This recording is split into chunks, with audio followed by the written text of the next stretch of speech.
ലോകത്തെ എല്ലാ രാജ്യങ്ങളുടെ നിലനിൽപ്പിനും മുന്നോട്ടു പോക്കിനും വളരെയേറെ ആവശ്യമായ ഒരു ഘടകമാണ് tax. Income tax, business tax, luxury tax എന്നിങ്ങനെ നിരവധി ടാക്സുകൾ നിലവിലുണ്ട്. നമ്മൾ എല്ലാവരും തന്നെ ഒരിക്കലെങ്കിലും ഏതെങ്കിലും വിധ ടാക്സുകൾ അടച്ചിട്ടുള്ളവരായിരിക്കുമല്ലേ? എന്നാൽ ടാക്സുകൾ ഇല്ലാത്ത രാജ്യങ്ങളും ഈ ലോകത്തുണ്ട്. അങ്ങനെ ഇൻകം ടാക്സ് അടയ്ക്കേണ്ടാത്ത ടോപ്പ് 10 രാജ്യങ്ങൾ ഏതൊക്കെയെന്ന് നോക്കാം. 10ാം സ്ഥാനത്തുള്ളത് സീറോ ഇൻകം ടാക്സ് രാജ്യമായ ബ്രിട്ടീഷ് ടെറിട്ടറിയിലുള്ള ബർമൂഡയാണ്. വെറും 63,500 മാത്രമാണ് ഇവിടുത്തെ ജനസംഖ്യ.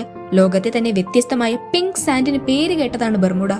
9ാം സ്ഥാനത്തുള്ളത് ബർമൂഡ പോലെ തന്നെ ബ്രിട്ടീഷ് ടെറിട്ടറിയിൽ ഉൾപ്പെട്ട ഒരു ഐലൻഡായ കൈമൻ ഐലൻഡാണ്. വെറും 84,000 മാത്രം ജനസംഖ്യയുള്ള ഈ രാജ്യത്തും ഇൻകം ടാക്സ് 0% ആണ്. 8ാം സ്ഥാനത്തുള്ളത് 0% ഇൻകം ടാക്സ് ഉള്ള കരീബിയൻ കൺട്രിയായ ബഹാമസ് ആണ്. വളരെ മനോഹരമായ ബീച്ചുകൾ കൊണ്ട് പ്രസിദ്ധമായ ഇവിടുത്തെ ജനസംഖ്യ ഏകദേശം 4,12,000-ഓളമാണ്. 7ാം സ്ഥാനത്തുള്ളത് 5 ലക്ഷത്തിൽ താഴെ മാത്രം ജനസംഖ്യയുള്ള ഏഷ്യൻ കൺട്രിയായ ബ്രൂണിയാണ്. പലർക്കും ബ്രൂണി സുൽത്താനെ കുറിച്ച് കേട്ടുകേൾവി ഉണ്ടായിരിക്കുമല്ലേ? അപ്പോൾ ഇവിടെയും 0% ആണ് ഇൻകം ടാക്സ്. 6ാം സ്ഥാനത്തുള്ളത് സെൻട്രൽ അമേരിക്കൻ കൺട്രിയായ പനാമയാണ്. 43 ലക്ഷത്തോളമാണ് ഇവിടുത്തെ ജനസംഖ്യ. 0% ഇൻകം ടാക്സ് ഉള്ള ഈ രാജ്യത്തിന്റെ പ്രധാന വരുമാന സ്രോതസ് ടൂറിസം സർവീസ് ആണ്. ഇതുവരെ നമ്മൾ പറഞ്ഞ രാജ്യങ്ങളൊക്കെ ചിലപ്പോൾ നിങ്ങൾക്ക് പരിചയമില്ലാത്തവയാവുമല്ലേ? 5ാം സ്ഥാനത്തുള്ളത് നമുക്ക് പരിചിതമായ ഒരു രാജ്യം തന്നെയാണ്.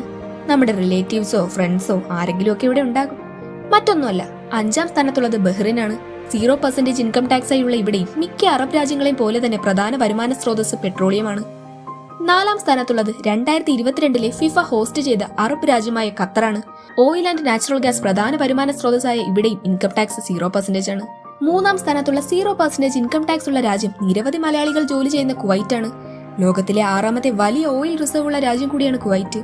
2ാം സ്ഥാനത്തുള്ളത് 0% ഇൻകം ടാക്സ് ഉള്ള സൗദി അറേബ്യയാണ്. 3.2 കോടിയോളമാണ് ഇവിടുത്തെ ജനസംഖ്യ. കിരീടാവകാശിയായ മുഹമ്മദ് ബിൻ സൽമാന്റെ നേതൃത്വത്തിൽ 1.25 മുതൽ 1.5 ട്രില്യൺ ഡോളർ മൂല്യം വരുന്ന വിഷൻ 2030 എന്ന വലിയ പ്രോജക്റ്റുകൾ സൗദി ലക്ഷ്യം വെക്കുന്നുണ്ട്. 1ാം സ്ഥാനത്തുള്ളത് ദുബായ്, അബുദാബി എന്നീ പ്രമുഖ നഗരങ്ങൾ ഉൾപ്പെടുന്ന മലയാളികളുടെ സെക്കൻഡ് ഹോം കൂടിയായ UAE ആണ്. ഗോൾഡൻ വിസ പോലുള്ള വിവിധ സംവിധാനങ്ങൾ രാജ്യം നൽകുന്നുണ്ട്. 0% ഇൻകം ടാക്സ് ആയതുകൊണ്ട് തന്നെ ടാക്സ് ബെനിഫിറ്റ്സിന് വേണ്ടി നമ്മുടെ നാട്ടിലുള്ള തന്നെ പല കമ്പനികളും UAE-യിലേക്ക് ഷിഫ്റ്റ് ചെയ്യാറുണ്ട്. ഒരു വലിയ ശതമാനം മലയാളികളും പ്രവാസികളാണല്ലേ? അതുകൊണ്ട് തന്നെയാണല്ലോ ലോകത്തിന്റെ ഏത് മുക്കിലും മൂലയിലും മലയാളികൾ ഉണ്ടാകുമെന്ന് പറയപ്പെടുന്നത്. ടാക്സ് ബെനിഫിറ്റ്സിന് വേണ്ടി മാത്രം ഒരുപാട് ആളുകൾ ഗൾഫ് രാജ്യങ്ങളിലേക്കൊക്കെ കുടിയേറാറുണ്ട്. ഗൾഫ് രാജ്യങ്ങളെ വെച്ച് നോക്കുമ്പോൾ യൂറോപ്യൻ രാജ്യങ്ങളൊക്കെ വളരെ വലിയ തോതിൽ ടാക്സ് വാങ്ങുന്നതായി നമുക്ക് മനസ്സിലാക്കാൻ സാധിക്കും. അപ്പോൾ ലോകത്ത് ഇൻകം ടാക്സ് ഇല്ലാത്ത ആദ്യ 10 രാജ്യങ്ങൾ ഇതൊക്കെയാണ്. വീഡിയോ ഇഷ്ടമായെങ്കിൽ ലൈക്കും ഷെയറും ചെയ്യണേ. ഇനിയും ഇതുപോലുള്ള ഇൻട്രസ്റ്റിംഗ് വീഡിയോസിനായി ചാനൽ ഇപ്പോൾ തന്നെ സബ്സ്ക്രൈബ് ചെയ്യൂ. Good bye.